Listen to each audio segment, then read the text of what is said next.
Okay. நம்ம என்ன பார்க்க போறோம்னா, உங்களோட சிலபஸ் ஃபர்ஸ்ட்டு என்ன எப்படி இருக்கு? அந்த சிலபஸ்லேருந்து எப்படி நீங்க படிக்கணும் அப்படிங்கிறத பார்த்துருவோம். இதான் உங்க சப்ஜெக்ட் கோடு, சப்ஜெக்ட்டோட நேமு. ஸோ, இப்போ இதில வந்து நம்ம 5 யூனிட் பார்த்துருக்கோம் இல்லையா? 5 யூனிட்ல ஃபர்ஸ்ட் யூனிட்ல பார்த்தீங்கன்னா, computational thinking and problem solving அப்படின்னு சொல்லிட்டு நம்ம ஒரு யூனிட் பார்த்தோம். இந்த யூனிட்ல ஃபர்ஸ்ட் யூனிட்ல இதுதான் ஃபர்ஸ்ட் ஹாஃப். உங்களுக்கு வந்து இந்த ஃபர்ஸ்ட் ஹாஃப்லேருந்து கம்பல்சரி ஒரு கொஷின் வந்துரும். அதே மாரி இந்த செகண்ட் ஹாஃப்லேருந்து கம்பல்சரி ஒரு கொஷின் வந்துரும். ஸோ, நம்ம வந்து ஒண்ணு நீங்க ஸ்கிப் பண்றதா இருந்துச்சுன்னா, ஃபர்ஸ்ட் ஹாஃப் மட்டும் படிங்க. இல்ல செகண்ட் ஹாஃப் மட்டும் படிங்க. ஸோ, இதுல வந்துட்டு என்ன ஆகும்னா, உங்களுக்கு ஆப்ஷன்ஸ்ல நீங்க ஒமிட் பண்ற மாதிரி இருக்கும். ஆப்ஷன் ஏ, ஆப்ஷன் பி அப்படின்னு 2 வரும் இல்லையா? ஸோ, அதுல ஆப்ஷன் ஏ எப்பவுமே எப்படி இருக்கும்னா, ஃபர்ஸ்ட் யூனிட்ல இந்த பார்ட்ல தான் இருக்கும். அதே மாரி பார்ட் பி, அதாவது அந்த ஃபர்ஸ்ட் கொஷின்ல பி, அந்த பார்ட் பிங்கிற கொஷின் வந்து இந்த பி இதுக்குள்ள இருந்து தான் எடுத்திருப்பாங்க.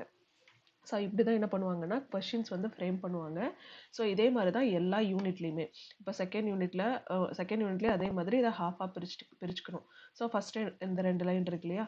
ஸோ இதுதான் நமக்கு ஃபர்ஸ்ட் ஹாஃப் அப்படின்னு சொல்லி வரும். அடுத்தது பார்த்தோன்னா இந்த செகண்ட் ஹாஃப்னு வரும்.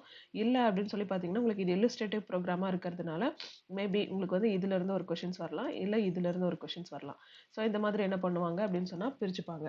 ஸோ பிரிச்சுட்டு தான் உங்களுக்கு பார்ட் ஏ பார்ட் பி அப்படின்னு சொல்லிட்டு உங்களுக்கு ஆப்ஷன் ஏ ஆப்ஷன் பிங்கிற கொஷின்ஸ் வரும். ஸோ எல்லாத்துலேயுமே உங்களுக்கு இப்போ 16 மார்க்ஸ் எடுத்துக்கிட்டிங்கன்னா ஆப்ஷன் ஏல இருந்து ஒன்று வரும், ஆப்ஷன் பில இருந்து ஒன்று, இந்த மாதிரி தான் வரும். ஸோ 16 மார்க்ஸ் நம்ம படித்தாலே 2 மார்க்ஸ் எழுதிடலாம். ஸோ 5 யூனிட்டுக்கும் உங்களுக்கு இப்படி தான் கொஷின்ஸ் எடுப்பாங்க.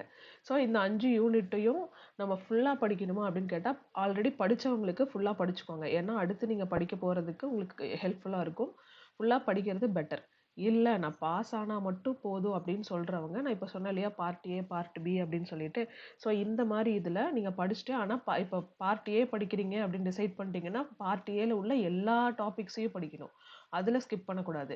இப்போ ஃபார் எக்ஸாம்பிள் ஃபர்ஸ்ட் யூனிட்ல இதில் படிக்கிறோன்னா இதில் மொத்தம் எத்தனை டாபிக் இருக்கோ அத்தனை டாப்பிக்குமே இதுக்குள்ளே இருக்கிற எல்லா டாபிக்ஸ்க்குமே எதுவுமே ஸ்கிப் பண்ணாமல் எல்லா டாப்பிக்குமே படி.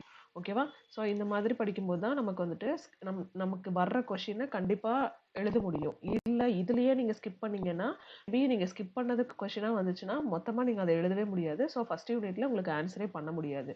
ஸோ அந்த மாதிரி ஆகிடும். அதனால் கேர்ஃபுல்லாக படிக்கணும் பிரித்து படிக்கும்போது. ஸோ இப்படி தான் நீங்கள் சிலபஸை கோத்ரூ பண்ணி சிலபஸ்ல இருந்து படிக்க முடியும். ஓகேவா?